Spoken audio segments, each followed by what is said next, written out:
राधे कृष्णा। मैं सीमा दुबे आप सभी का अपने चैनल पर बहुत बहुत स्वागत करती हूँ। आज हम चर्चा करने जा रहे हैं कि इजराइल और ईरान के युद्ध में अमेरिका का जो 100 घंटे पूरे हो गए, फ्यूरी ऑपरेशन के जरिए ईरान पर धमाके होते जा रहे हैं। ईरान को मुंह तोड़ जवाब दे रहे हैं। 47 ईयर्स तक ईरान ने अमेरिका को सताया है, लेकिन अब अमेरिका की बारी है कि अब ईरान को किस तरीके से वो जवाब दे रहे हैं। वहीं पे डेमोक्रेटिक पार्टी ने जो प्रस्ताव रखा था, उस प्रस्ताव में सीनेट में ये प्रस्ताव अब अमेरिका को और अच्छा प्रदर्शन करने के लिए है, क्योंकि जो प्रस्ताव था उसमें 53 और 47 में ये प्रस्ताव हुआ, जिसमें कि अब ये उनके ही फेवर में आया है कि वो और अच्छा प्रदर्शन करेंगे ताकि वो ईरान को मुंह तोड़ जवाब दे सके। वहीं पे जो बुखारन शहर में है, वहां पे हवाई हमले हुए हैं, बम जो गिराए गए हैं, वहां पे बहुत ही भयंकर जो हमला हुआ है, इसमें इजराइल यूएस ने मिलकर इस तरीके से ईरान को मुंह तोड़ जवाब दे रहा है। तेल अवीव पर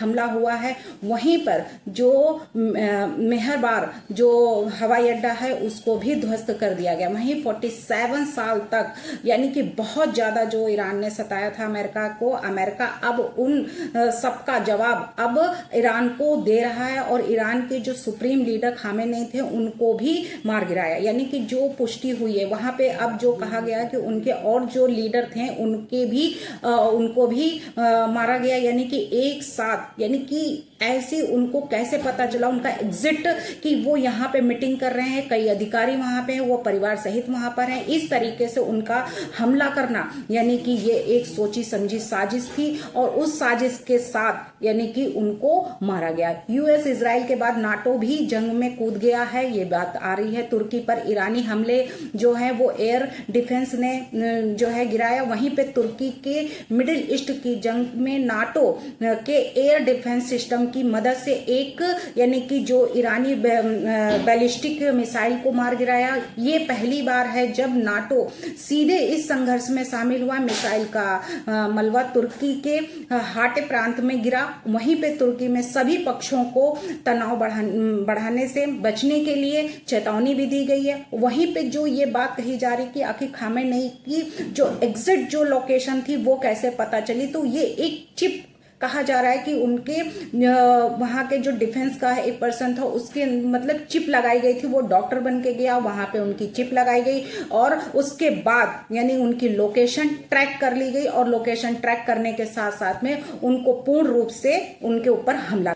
टॉप ईरानी कमांडर्स के दांतों में लगाई जो चिप गई थी, उससे ये जासूसी की गई आईआरजीसी के जरिए, यानी कि खामेनेई तक वहां पे पहुंचा। तो मोसाद यानी कि बात कही जा रही है। तो अमेरिकी राष्ट्रपति डोनाल्ड ट्रंप और इजरायली प्रधानमंत्री यानी कि बेंजामिन नेतन्याहू ने अलग अलग बयानों में ये जो बात कही है कि संयुक्त अभियान ईरान की जो परमाणु हथियार थे हासिल करने से रोकने के लिए चलाया गया था। वहीं पर यानी कि इजराइल ऐसा नहीं है, वो टेक्नोलॉजी में बहुत ही आगे है। किस तरीके से वो अभी पहले भी हमले हो चुके हैं वहां पे, जिसमें पेजर और ये सब जो एकदम से विस्फोट हुआ था उसमें पूरा जो है ये हिल गया था। वहीं पे अमेरिका और इजराइल के ज्वाइंट ऑपरेशन के जरिए यानी ईरान के सुप्रीम लीडर खामेनेई की मृत्यु जो हुई है, उसमें खामेनेई की मृत्यु का जो पीछे का जो राज है उससे ईरान जो है वो बौखलाया हुआ है। ये भी कहा जा रहा है कि इजराइल की खुफिया जो एजेंसी है मोसाद ने खामेनेई की सटीक लोकेशन ट्रैक की थी,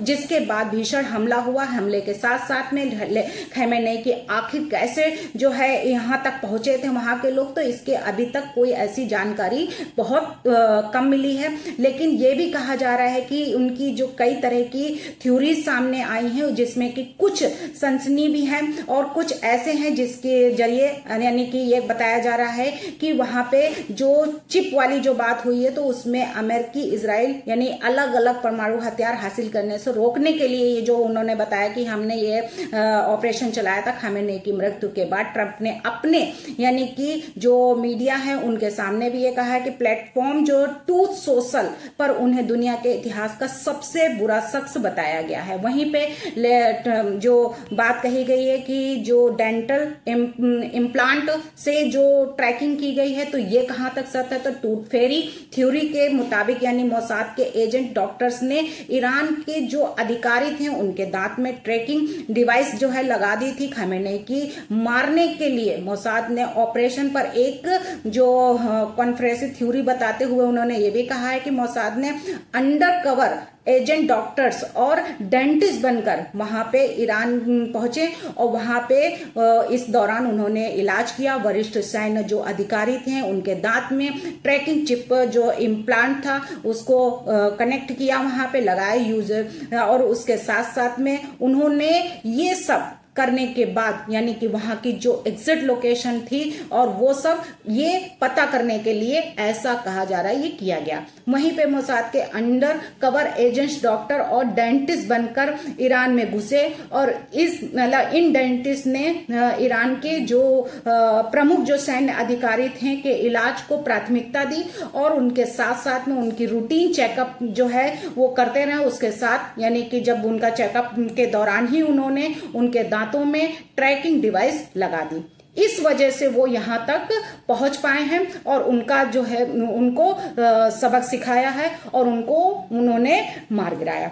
ऐसी बात जो कही जा रही है। वहीं पे 100 घंटे पूरे होने वाले हैं। अमेरिका धमाकों पे धमाके किए जा रहा है। इजराइल भी पीछे हटने का नाम नहीं ले रहा है और वहीं पे जो नाटो की उन्होंने कही है कि एंट्री हो चुकी है।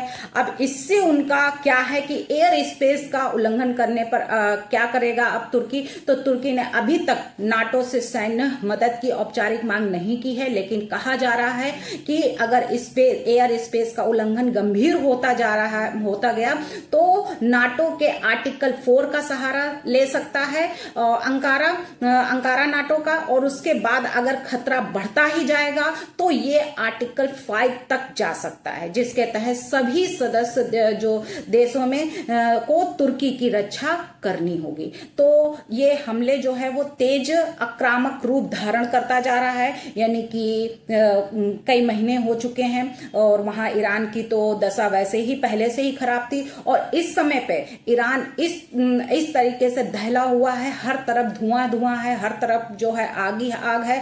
और वहीं पे जो ऑपरेशन फ्यूरी जो चला रहे हैं ट्रम्प, उस ऑपरेशन के थ्रू क्या वाकई में ईरान पूरी तरीके से क्या खाक रह गया, जैसा कि यूरोप और रूस का जो चल रहा था युद्ध, वैसे ही क्या अब ये ईरान और अमेरिका, इजराइल, ये तीनों का युद्ध जो है वो थमने का नाम नहीं ले रहा है, बल्कि एक विकराल रूप धारण कर चुका है और वहां पे चारों तरफ आग ही आग और धुआं ही धुआं फैलता नजर आ रहा। यानी कि जिस तरीके वो अपना कह रहे हैं कि हम बहुत अच्छे से अपना प्रदर्शन कर रहे हैं और इस प्रदर्शन से हम पीछे हटने वालों में से नहीं है। ईरान ने इतने सालों तक अगर हमको सताया है, इतने सालों तक जो है हमारा जो है मिसयूज किया है और वैसे से ही हम उसको मुंह तोड़ जवाब देकर ही रहेंगे, हम पीछे हटने वाले में से नहीं है। तो ट्रंप ने अब डिसाइड कर लिया है कि ईरान को पूर्ण रूप से खत्म करके ही रहेगा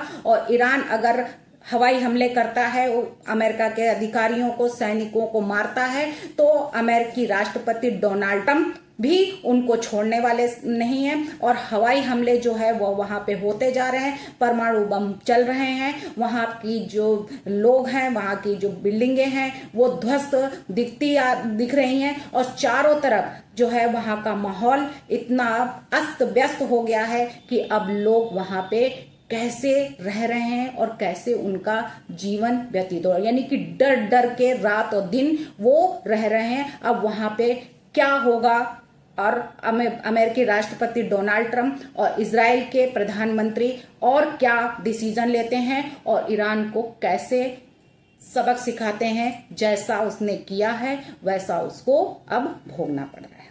भारत माता की जय, वंदे मातरम, जय श्री।